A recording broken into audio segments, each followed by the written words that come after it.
The topic is Sudan, and SAMinimo3 is talking about some of the things, some of his experiences leaving Sudan and coming to the United States with the support of Catholic Charities, and how he has, up to this point, been able to navigate many instances of his own education, and now he's a student at Tennessee State University. And of course, Simon, let's pick up at that by having you to continue our conversation here.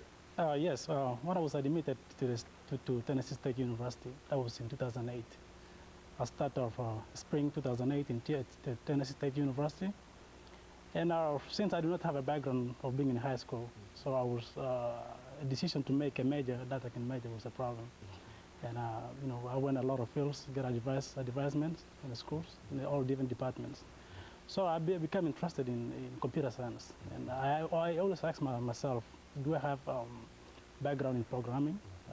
But it gave me a concept that when I was in elementary school, I usually like maths. So somebody gave me a concept that in computer science, there's math. So that's how I became, and I get myself in computer science. Now I'm majoring on computer science at Tennessee State University. Yes, and due to the experiences, Sudan is a very large country in Africa. It's a very large country with a lot of problems. It's a lot of conflict, and since the independence of 1956, Sudan have never enjoyed any peace in the country, and this happened to the differences of ethnics between the Christian South and enemies, and the northern part of Sudan, which is dominated by the Muslims. And so this had been the main issue in Sudan. So, you know, since it's about 50 years, people have been fighting a war and a lot of civil wars. And there's even a war in Darfur, the genocide, which is still happening now. You know, I think you mentioned earlier that you received your primary education in Uganda. Is that right? Yes. And now, was that because you did not have did not find facilities that you could have attended in Sudan? Was that the general kind of way that people were educated who lived in Sudan?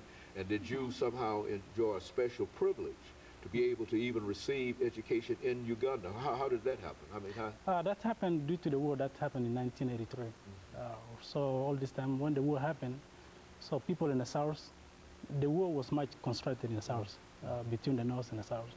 So we were not able to go to school in South Sudan. So then I came as a refugee to Uganda. That was in 1994. That's where I started my primary school.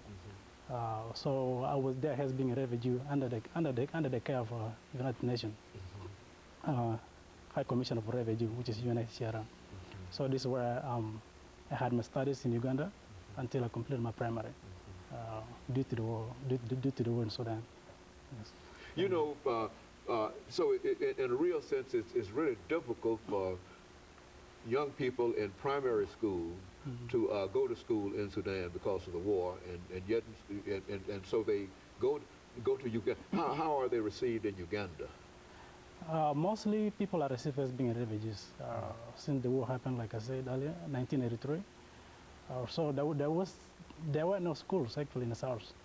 So people have to go to neighboring countries to get the quality of education that you needed.